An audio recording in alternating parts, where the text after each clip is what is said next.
Assalamualaikum warahmatullahi wabarakatuh. Perkenalkan, nama saya Indah Angelina, Prodi PGSD kelas B semester 2. Di sini saya ingin menyampaikan tugas akhir mata kuliah Desain Pembelajaran dengan dosen pengampu Dr. Nina Ihwati Wahidah, SPDI MPD, mengenai model pembelajaran Direct Instruction atau model pembelajaran langsung mata pelajaran IPS tingkat SD. Baik, langsung saja kita masuk ke materinya. Tapi sebelumnya, apa sih model pembelajaran Direct Instruction itu? Direct Instruction atau model pembelajaran langsung merupakan pendekatan pembelajaran di mana guru secara aktif terlibat langsung dalam menyampaikan materi kepada siswa. Pendekatan ini menekankan pada pengajaran langsung, berfokus kepada siswa dengan cara yang terstruktur dan terorganisir. Dalam model ini, guru seringkali menjadi pusat perhatian dalam proses pembelajaran, mengambil peran sebagai penggerak utama dalam menyampaikan informasi, mendemonstrasikan keterampilan, serta memberikan arahan dan bimbingan kepada siswa. Baik, selanjutnya adalah tujuan pembelajaran model Direct Instruction untuk mata pelajaran IPS adalah untuk memberikan pengetahuan secara sistematis dan terstruktur kepada siswa. Model ini fokus pada pengajaran langsung oleh guru dengan langkah-langkah yang jelas dan detail, termasuk pemaparan materi, demonstrasi, latihan, dan penilaian. Tujuannya adalah agar siswa memahami konsep-konsep IPS dengan baik, mengembangkan keterampilan berpikir kritis, dan mampu mengaplikasikan pengetahuan dalam konteks kehidupan sehari-hari serta situasi sosial yang kompleks. Analisis siswa pada mata pelajaran IPS dengan model pembelajaran Direct Instruction.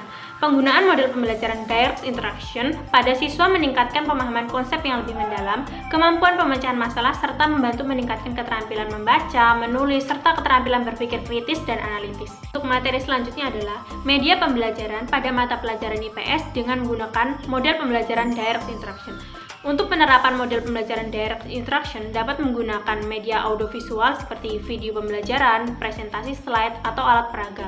Dalam hal ini, siswa diminta untuk melakukan berbagai kegiatan seperti memahami, mengamati, menganalisis, mengimplementasikan, dan menyimpulkan hasil pembelajaran. Penggunaan teknologi pada model pembelajaran Direct Instruction untuk mata pelajaran IPS. Penggunaan teknologi seperti video pembelajaran, slide presentasi, atau animasi meningkatkan efektivitas model pembelajaran Direct Instruction dan membuatnya lebih menarik. Contohnya adalah video pembelajaran dapat digunakan untuk mengilustrasikan konsep-konsep yang sulit difahami hanya dengan teks atau gambar. Misal video dokumentasi tentang sejarah atau geografi suatu daerah. Untuk materi selanjutnya adalah tujuan pembelajaran IPS secara umum dan secara khusus. Tujuan pembelajaran IPS secara umum adalah untuk mengembangkan potensi peserta didik agar peka terhadap masalah sosial yang terjadi di masyarakat, memiliki sikap mental yang positif terhadap perbaikan segala ketimpangan yang terjadi, dan terampil mengatasi setiap masalah yang terjadi sehari-hari baik yang menimpa dirinya sendiri maupun yang menimpa masyarakat. Sedangkan tujuan pembelajaran IPS secara khusus adalah untuk mengembangkan pemahaman siswa tentang ilmu sosial seperti sejarah, geografi, ekonomi, sosiologi, dan politik, sehingga mereka dapat menjadi warga negara yang cerdas, berwawasan luas, dan aktif dalam kehidupan sosial maupun politik. Untuk selanjutnya ada instrumen soal mata pelajaran IPS dengan model pembelajaran Direct Instruction. Yang pertama ada soal pertanyaan esai. Jenis soal ini meminta siswa untuk memberikan jawaban yang panjang yang menjelaskan dan menganalisis informasi terkait dengan topik yang diujikan. Yang kedua ada soal pilihan ganda. Soal ini menyediakan opsi jawaban yang memungkinkan siswa untuk memilih jawaban yang tepat dari beberapa pilihan. Yang ketiga ada soal benar salah. Soal ini menguji pemahaman dasar konsep dengan menyatakan pernyataan yang benar atau salah. Yang keempat ada studi kasus.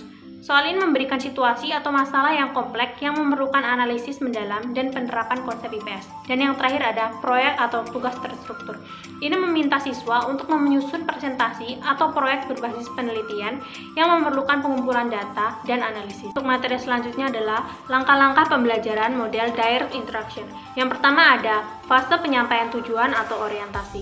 Fase penyampaian tujuan atau orientasi mengacu pada tahap awal di mana guru menjelaskan tujuan pembelajaran kepada siswa tentang apa yang akan dipelajari atau dibahas hari itu. Yang kedua ada fase demonstrasi atau presentasi.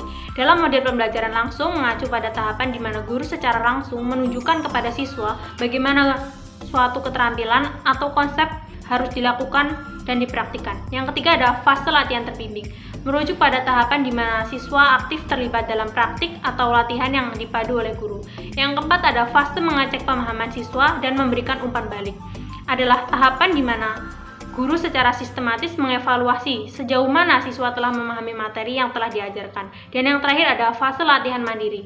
Dalam model pembelajaran langsung adalah tahap di mana siswa diberi kesempatan untuk menerapkan dan menguji pemahaman mereka sendiri secara mandiri setelah mendapat pengajaran dari guru.